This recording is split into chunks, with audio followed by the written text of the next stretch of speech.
దేవుని ఘనమైన శ్రేష్టమైన పరిశుద్ధ నామమునకు మహిమ స్తుతి ప్రభావములు కలుగునుగాక. మిమ్మల్ని అందరినీ కూడా ఈ యొక్క అనుదిన ధ్యానములకు ప్రేమతో ఆహ్వానిస్తూ ఉన్నాను. ఉదయం లేవంగానే మీరందరూ కూడా ప్రార్థన చేసుకున్నారని, వాక్యం చదువుకున్నారని నమ్ముచూ ఉన్నాను. ప్రతిదినము కూడా పరిశుద్ధ ఆత్మదేవుడు వాగ్దానం ఇస్తున్నప్పుడు ఆ వాగ్దానమును మనము విశ్వాసముతో పొందుకుంటే ఖచ్చితంగా మనము దీవించబడతాము. ఈ యొక్క కార్యక్రమాన్ని మీరందరూ కూడా సబ్స్క్రైబ్ చేశారని నమ్ముచూ ఉన్నాను. ఒకవేళ చేయకపోతే ఇప్పుడే సబ్స్క్రైబ్ చేయాలని ప్రేమతో కోరుతూ ఉన్నాను. ఇంకా అనేక మందికి ఈ యొక్క కార్యక్రమాన్ని షేర్ చేయండి. ప్రార్థన చేసుకొని ప్రభు ఈ దినం సిద్ధపరిచిన శ్రేష్టమైన అమూల్యమైన వాగ్దానమును ప్రార్థన పూర్వకముగా పొందుకుందాం. తలల వంచండి. ప్రార్థన. పరిశుద్ధుడానికి వేలాది వందనములు, స్తోత్రములు ప్రభువా. ఉదయకాల సమయంలో మేమందరం నీ సన్నిధికి వచ్చి ఉన్నాము. ఈరోజు మాతో మీరు మాట్లాడి దర్శించి మీరు ఆస్వాదించమని, నీ కృపలో భద్రపరచమని యేసు నామమున అడిగి వేడుకొనుచూ ఉన్నాము మా పరమ తండ్రి. ఆమేన్. ఈ దినం దేవుని వాగ్దానమును చదువుకుందాం. బైబిల్ గ్రంథాలు తెరవండి. కీర్తన గ్రంథము 103వ సంకీర్తన 11వ చరణమును చదువుకుందాం. భూమి కంటే ఆకాశము ఎంత ఉన్నతముగా ఉన్నదో, ఆయన యందు భయభక్తులు గలవారి ఎడల ఆయన కృప అంత అధికముగా ఉన్నది. దేవుని స్తోత్రం. కృప, దేవుని యొక్క కృప. ఈ లోకంలో దేవుని యొక్క కృప మనకు తోడుగా ఉంటే దానికంటే ఇంకా వేరే గొప్ప విషయాలు మనకు అవసరము లేదు. దానికంటే ఇంకా శ్రేష్టమైనటువంటిది ఈ లోకంలో ఏది లేదు. ఈరోజు దేవుడు ఇస్తున్నటువంటి వాగ్దానము, ఆయన కృప అంత అధికముగా మన మీద ఉంచాలని ప్రభు ఆశపడుతూ ఉన్నారు.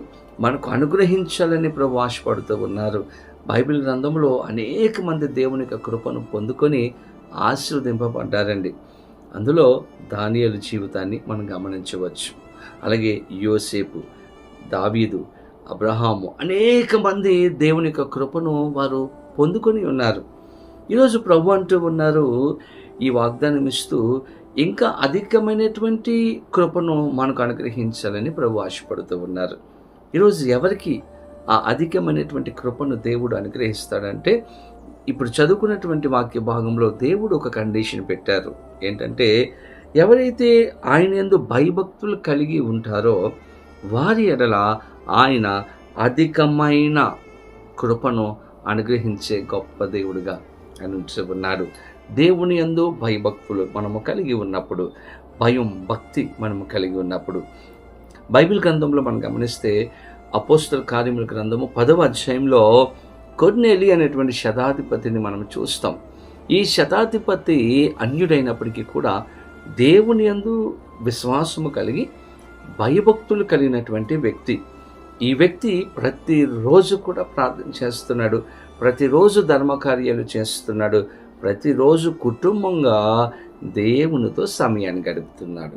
దేవుని బిడ్డలారా, దేవుని యొక్క కృప, అధికమైనటువంటి కృప కొర్నేలి కుటుంబం మీద ఉంది. ఎలాగంటే, కొర్నేలి ప్రార్థన చేస్తూ ఉంటే కొర్నేలి ప్రార్థనను దేవుడు అంగీకరించాడు. దేవుని కృపను పొందుకున్నాడు. అక్కడకు దిగి వచ్చినట్లుగా మనం గమనిస్తాం తన యొక్క గృహంలోనికి. దేవుని బిడ్డలారా, ఆ యొక్క కృపను పొందుకోవడానికి గల కారణం, కొర్నేలి కుటుంబం అంతా కూడా దేవుని యందు భయభక్తులు కలిగి వారు జీవించారు.